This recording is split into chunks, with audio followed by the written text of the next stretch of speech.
What is going on, guys? Welcome to the video. In today's video, I'm going to be taking you guys through a full push workout. So we're going to be hitting some chest, some shoulders, and some triceps. So I'm going to be taking you guys through the workout, breaking down some things, explaining some intensity techniques, explaining some form cues, some techniques, different things like this. So there's going to be lots of great information in this video. So without further ado, sit back, relax, and enjoy the video.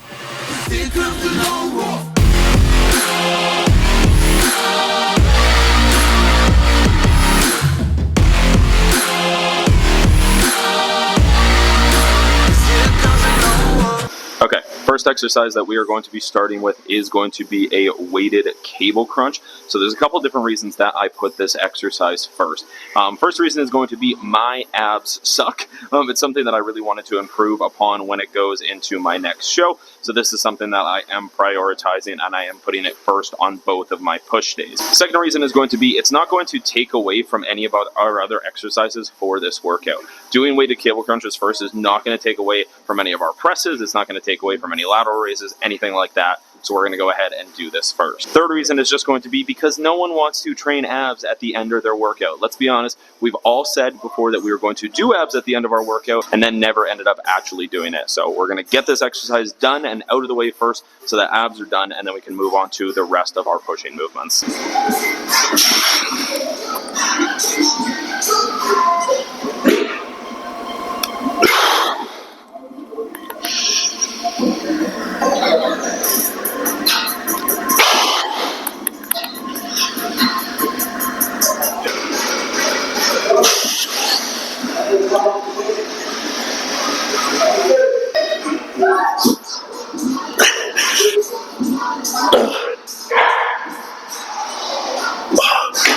Okay, our second exercise and our first push exercise is going to be the prime pec deck. I'm very fortunate here at the gym that I go to that we have really cool pieces like this prime machine. The prime machines are really cool because you can actually go ahead and manipulate the resistance profile of the exercise.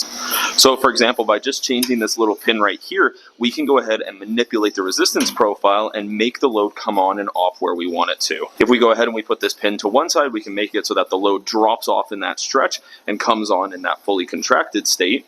Or we can do it the opposite, where it drops off a little bit in that shortened range and it comes on in that stretch. For today's purposes, I'm going to put the pin at number 4 here, which is going to make it so that it drops off in that stretch and then it gets heaviest at that fully contracted position. The reason that I am doing this is because we are doing this exercise first, so we have a lot in the tank basically. We can do it so that we can get that pec nice and short and we can get a good heavy load in that fully contracted position. Something as well that I'm going to be doing with this first pushing exercise is I'm only going to take it to about a 9 out of 10. So we're going to leave about 1 rep in the tank. The reason that I'm doing this is because next we are going to do an incline dumbbell press. So it's going to be a big, heavy pressing movement. So I don't want to use all of my energy up on this pec deck. I just want to still get a good stimulus from it. So let's go ahead and dive into it.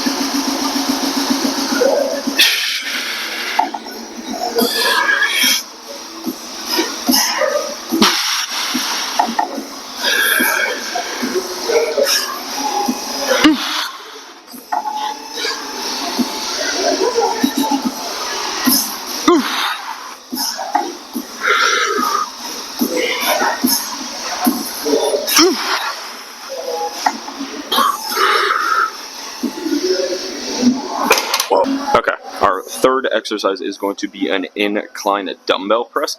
I think something that a lot of people do when it comes to incline dumbbell press is that they go ahead and they have too high of an angle on the bench. This isn't too bad. This is still going to be quite a bit of upper chest, but one higher than this, and I would say we're starting to get too much front delt and shoulder involved. So I'm actually going to bring it down so that we have just a slight incline here. It's just a slight incline. It's not flat. It's a little bit above flat. That's going to give us enough that we can still go ahead and target that upper chest. So let's go ahead and get into it. Okay.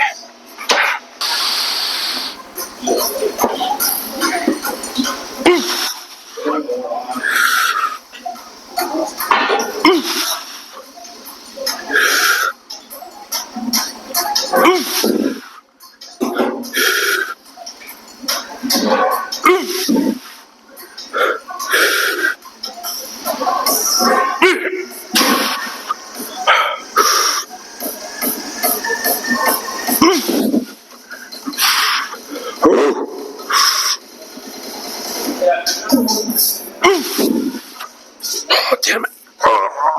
So when it comes to sets and reps for my exercises, most exercises are going to consist of 2 working sets. That's going to be a top set and then a back off set.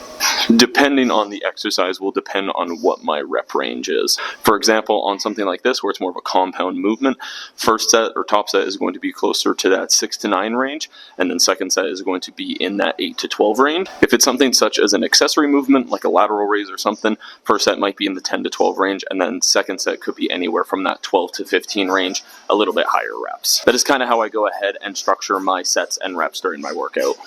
Alright, exercise number 4 is going to be a reverse banded Smith shoulder press. So kind of like I talked about with the prime pec deck, the reverse band is basically just going to allow us to manipulate the resistance profile of this exercise. Normally a Smith machine is going to weigh the exact same at the bottom as it is at the top. So this doesn't allow us to challenge those different ranges of motion with the muscle. So with the reverse band, this is going to make it so that as the bar comes down, that band is going to get stretched and it's going to take some of the load off as we are in that fully stretched position. Not only is this going to be a little bit safer on our shoulders, but it's also going to allow us so as we drive upwards, the resistance on the band is completely going to drop off, and it's really going to allow us to challenge the muscle in that shortened range. So as I said, basically using a reverse band is just a way to go ahead and manipulate the resistance profile of an exercise. So let's go ahead and dive into it.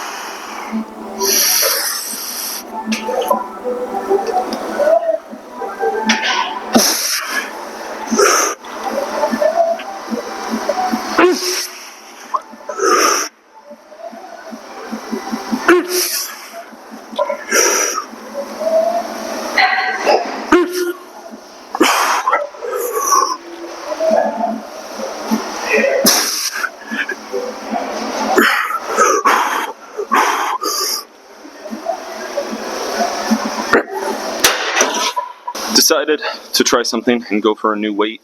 Unfortunately, I kind of overshot it a little bit and only got 5 reps. Ideally, I would have liked a minimum of 6.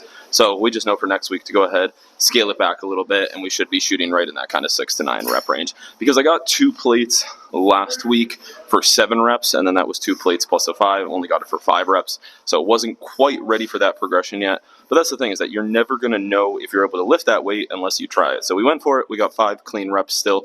So next week we'll go ahead, scale it back down to 90, what we were doing, and try to get a few more reps. Okay, exercise number 5 is going to be a flat machine press. This is going to be our last big pressing movement for this workout. But this is a really great exercise to go ahead and kind of hit those lower fibers of the pec, because we already went ahead and did an incline press. So we want to go ahead and kind of round out the pec by hitting some of those lower fibers as well. So we're going to go ahead and use a flat machine press to go ahead and do this. So something that I really like to do with lots of machine presses is I'll go ahead and I will put something under where the machine is going to lift off from. This is going to give me a couple extra inches when I go ahead and start the movement. So as you can see here, like, this handle is able to be adjusted. We can go ahead and adjust the height of the handle.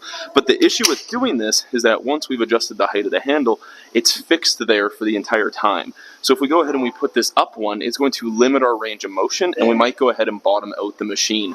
So instead, what I'm going to do is I'm going to put this one lower. We're going to put it at 2, and then we're just going to take something and we're just going to jam it underneath there so that when we press out of the movement, it's just going to fall out and give us that extra kind of couple extra inches range of motion, basically. You'll see when I go ahead and do the set here that these are just going to fall right out, allowing me to have those couple extra inches range of motion in the exercise without compromising my starting position.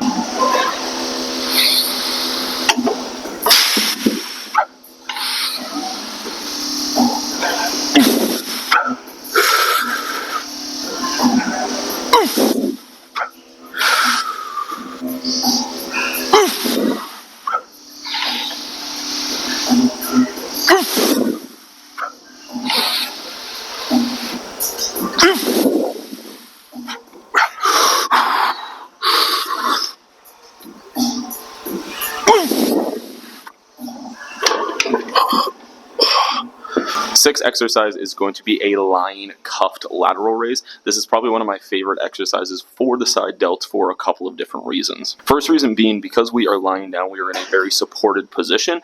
Due to this, we can't use a ton of body momentum when getting the weight up.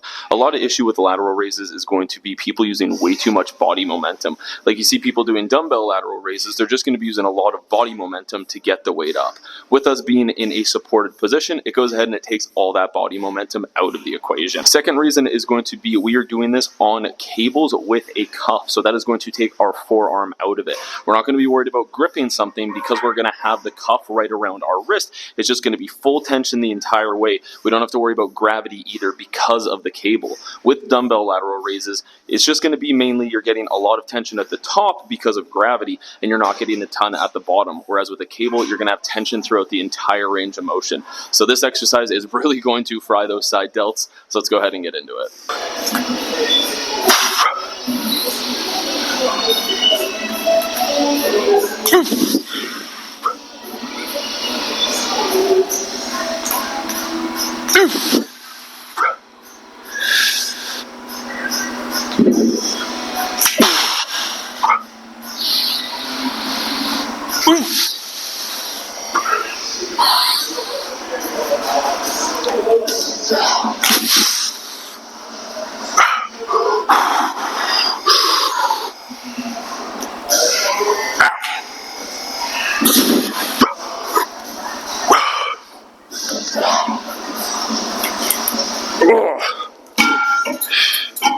Exercise number 7 is going to be a cross body cable extension. So we're going to be coming up high, so it's almost going to be somewhat like a skull crusher, but we're going to be doing it single arm across the body with a cable.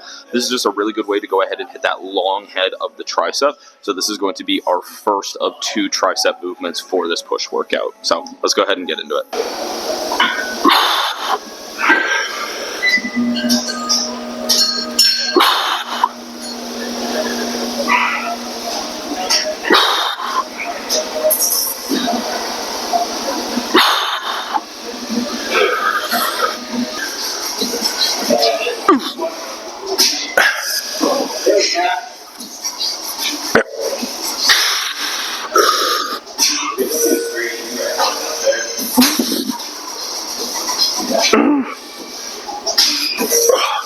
Alright, our 8th and final exercise is going to be a prime D-handle press down. I really like this as opposed to something such as a rope press down or a V-bar press down, because those attachments are going to keep your shoulders very tight. It's going to keep your shoulders protracted as you are pressing down. We're going to get a lot of front delt involved. Whereas with this handle, this is really nice because we can go ahead and set the D handles at our shoulder width to make it so that it's really nice and lined up with our arms in a very natural path. We don't want to be all shrugged in and have our shoulders protracted when we're using a rope or a V-bar, so this allows us to keep it nice and wide. It's going to line things up very nicely with our triceps. So let's get into it.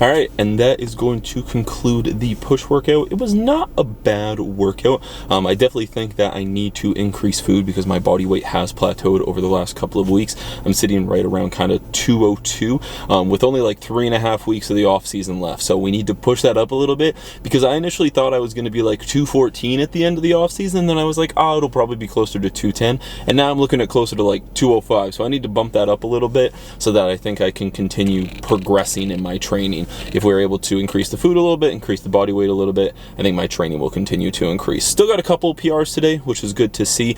So that does let me know that things are still moving in the right direction, but I would like a couple other movements to move a little bit, such as like the incline dumbbell press. I'd like that to progress a little bit, but nevertheless, it was still a pretty good workout.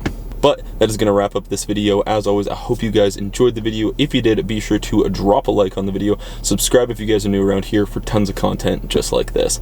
Other than that, I will catch you guys in the next video. Peace.